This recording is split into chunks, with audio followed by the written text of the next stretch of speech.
Criminals sometimes try to escape from justice. This is the story of how one woman almost got away with it.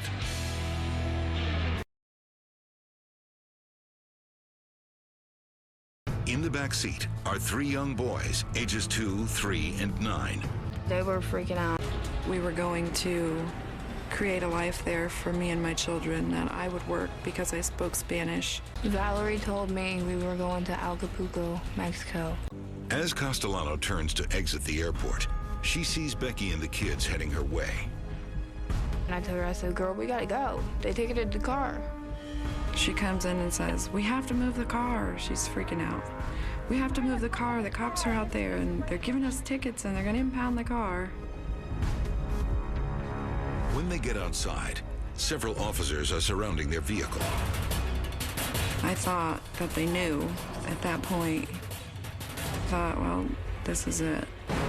It's only been a couple of hours since the robbery, but police may have already alerted airport security to be on the lookout for their car.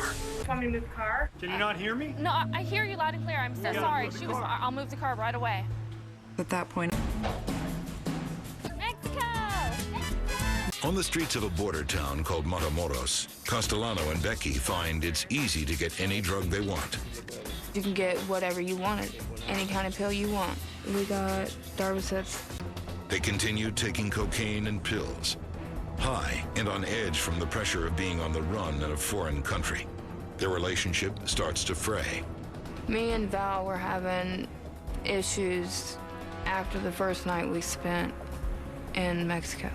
She became cold and distant. Becky's demeanor had changed for the worse. The next day, the fighting intensifies. I want you to listen to me once in a while. We were arguing about everything because I was missing home. The kids were out of control. My middle son was in the back seat, just being a rambunctious boy who's been in the car for 3 days. Hey, that was a knife. And Becky snapped off and told me to do something with my effing kid. I can't handle your fun. Then leave. Want me to throw you out of the car? I want you to teach them how to behave. Desperate people do desperate things. We knew we were going to have to enlist the help of other law enforcement. Castellano and Carlos once lived together in Indiana. He invites her and her boys to move in. Well, you can stay here if you want. By the end of the first week, there are problems. Carlos has a history of abusing Castellano. Clean this house. It's not my house to clean. It started like immediately. He was physically, emotionally, sexually, every kind of abusive that you could think of. With nowhere else to go, Castellano stays and takes the abuse. What are you looking at? Get out of here! Hurry up!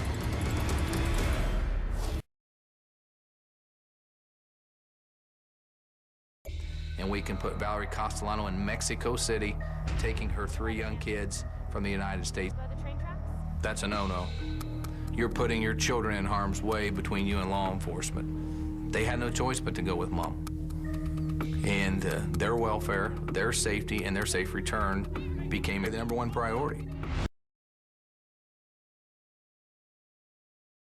And things are about to get much worse.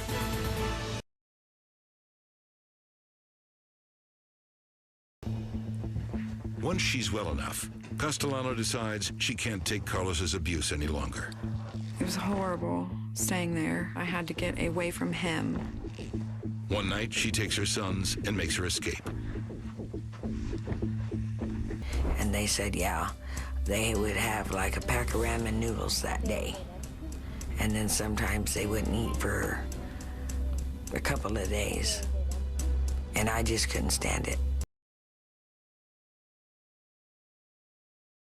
So I start stealing food or items to sell to buy food. Castellano is barely hanging on. You only got to eat all the food.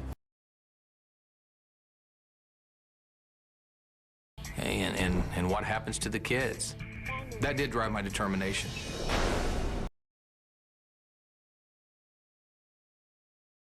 Can we go home? Around the same time, Diana is growing increasingly worried about her grandsons.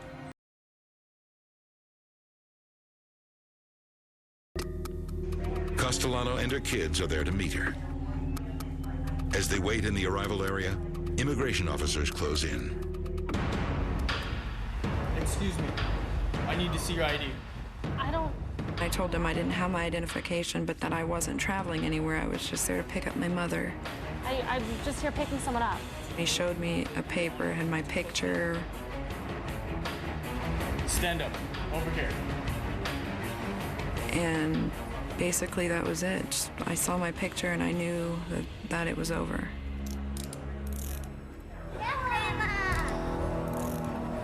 I just briefly saw my mom and I told her that she looked good, that I loved her, and that I missed her.